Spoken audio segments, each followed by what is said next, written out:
اب انشاءاللہ میں کچھ اگزامپل اور بتا کر آپ کو اپنا حیا کا جو پوائنٹ ہے وہ بتا دوں گی انشاءاللہ۔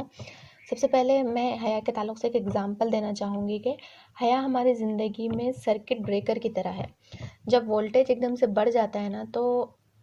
یہ جو سرکٹ بریکر رہتے وہ اپلائنسز کو جلنے سے بچا لیتے، تو اسی طریقے سے حیا جو رہتی نا ہمارے ایمان میں، وہ ہم کو برے اعمال کرنے سے بچا لیتی جو ہم کو آخرت میں جلا سکتے۔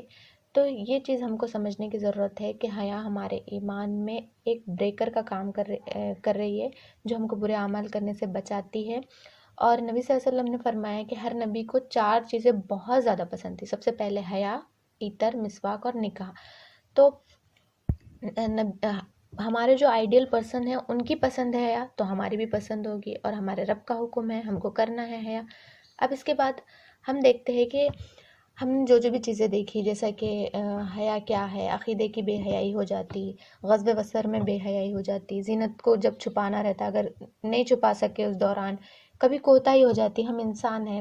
پھر ستر کا معاملہ پوری طریقے سے نہیں ہوتا، یا پھر پردے کا معاملہ کبھی ہم سے پوری طریقے سے نہیں ہوتا، ہم انسان ہیں، ہم سے بھول چوک ہو جاتی، ہم فحش ایکٹیویٹیز میں ملوث ہو جاتے، سیریل، سانگ، یہ چیزوں کے ایڈکٹیڈ ہو جاتے، یا کسی نامحرم سے تعلقات رکھنے کے معاملے میں، یعنی کہ تعلقات سے مراد کمیونیکیشن تعلقات ہے، چیٹنگ والے، کالنگ والے تعلقات ہے، یہ اگر ہم سے ہو جا رہے تو اس دوران ہم کو نا امید نہیں ہونا ہے۔ قرآن ہم کو امید دلاتا ہے کہ اگر یہ سب ہو بھی رہا ہے، جیسا کہ ہم نے نماز کے تعلق سے دیکھے کہ نماز پڑھ رہے مگر نماز جو ہے سو برائی سے نہیں روک رہی، ہمارا ایسا معاملہ ہو جا رہا ہے، یا قرآن پڑھ رہے مگر اس کے احکامات پہ ہم عمل نہیں کر پا رہے، تو اگر ایسا کچھ معاملہ ہم سے ہو رہا ہے یا ہمارے ساتھ اب تک ایسا کچھ ہو چکا ہے، اور ہم کو یہ سمجھ میں آ گیا کہ ہم سے بے حیائی ہو گئی اور ہم اللہ تعالیٰ کے احکام کی خلاف ورزی کر دیے، تو قرآن ہم کو بتاتا ہے کہ نا امید نہیں ہونا ہے۔ اللہ تعالیٰ تواب ہے، اللہ تعالیٰ معاف کرنے والے ہیں۔ پھر سورہ نور کی اسی آیت میں، جس کو ہم سمجھتے ہوئے ابھی پورے لیکچر میں آ رہے تھے، اس کے لاسٹ میں اللہ تعالیٰ بتا رہے وَتُوبُوا إِلَى اللَّهِ جَمِيعًا أَيُّهَا الْمُؤْمِنُونَ لَعَلَّكُمْ تُفْلِحُونَ۔ اے مومنو، تم سب مل کر اللہ سے توبہ کرو، توقع ہے کہ فلاح پاؤ گے، کامیاب ہونا ہے تو توبہ کا دامن تھامے رکھنا ہے۔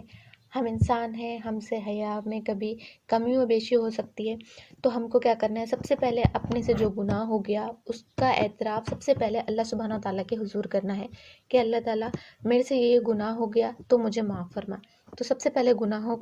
توبہ میں سب سے پہلے کیا آئیں گے کہ گناہ کا اعتراف ہم کو کرنا ہے۔ دوسرا، گناہ کی معافی مانگنی ہے، استغفار پڑھنا ہے، یا پھر صلاۃ توبہ پڑھنا ہے، معافی مانگنی ہے، اللہ تعالیٰ سے دعا کرنا ہے کہ اللہ تعالیٰ ہم کو اس گناہ سے بچا لے۔ پھر تیسرا،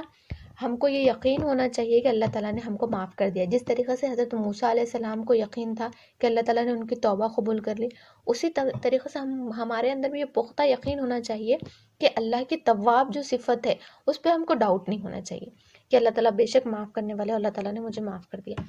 پھر یہاں پر ہماری توبہ ختم نہیں ہوگی، اس کے بعد ہم کو کیا کرنا ہے؟ پھر جو نیکی کے مواقع، چھوٹے بڑے جو بھی مواقع ہمارے سامنے آ رہے، اس پر ہم کو لبیک کہنا ہے اور عہد کرنا ہے کہ وہ جو گناہ ماضی میں ہو گئے، بے حیائی والے جو کام ہو گئے، یا جو بھی چیزیں ہم سے کمی و بیشی ہو گئی، اس پر ہم اب سے استقامت رکھیں گے، خیر کے معاملات ہمارے رہیں گے، حیا کا دامن ہمارا رہیں گا، اور ایمان اور حیا کی ہم سب سے زیادہ فکر کریں گے۔ تو یہ کچھ پوائنٹس تھے جو آپ سب کے سامنے دیے گئے۔ آپ تمام سب سے پہلے ہم کو اپنی زندگی میں اس کو لانا ہے، پھر اس کے بعد ہمیں دعوت کے نقطہ نظر سے یہ باتیں لوگوں تک پھیلانی ہے، حیا کے کنسپٹ کو عام کرنا ہے، حیا کی باتیں ہم کو زیادہ سے زیادہ کرنی ہے تاکہ حیا کا کلچر عام ہو، حیا کا کنسپٹ لوگوں کے ذہنوں سے کلیئر ہو جائے، اور حیا لوگوں کے اندر حیا کا ٹرینڈ چلے۔ جس طریقے سے ہم نے دیکھا کہ سورہ نور میں اللہ تعالیٰ نے بے حیائی کی باتوں کرنے سے بھی منع کیے، جبکہ وہ گناہ کر لیے اس پہ بھی بات کرنے سے منع کیے، جو لوگوں نے گناہ کیے ان کے اوپر بھی بات کرنے سے منع کیے۔ تو اس سے پتہ چلتا ہے کہ باتیں جب کرتے ہیں تو وہ چیزیں ٹرینڈ بن جاتی ہیں، وہ چیزیں عام ہو جاتی، تو ہم کو ذاتی باتیں حیا کی کرنی ہے، ذاتی باتیں اللہ کے احکام کی کرنی ہے، تاکہ اللہ کی طرف، اللہ کے احکام کی طرف لوگوں کا آنے کا جو سو جذبہ ابھرے اور یہ ٹرینڈ ہم چلا سکیں۔ اللہ تعالیٰ سے دعا ہے کہ اللہ تعالیٰ ہم کو جو ہے سو ہماری اس کوششوں کو قبول فرمائے، حیا کے کنسپٹ کو عام کرنے میں ہمارے سے جو بھی خدمت ہم انجام دے سکتے، لکھ سکتے، بول سکتے، پڑھ سکتے، وہ خدمت اللہ ہم سے لے لے اور ہمارے کاموں کے لیے اللہ تعالیٰ آسانی عطا فرمائے۔ جزاک اللہ خیرا کثیرا۔ سب کو السلام علیکم۔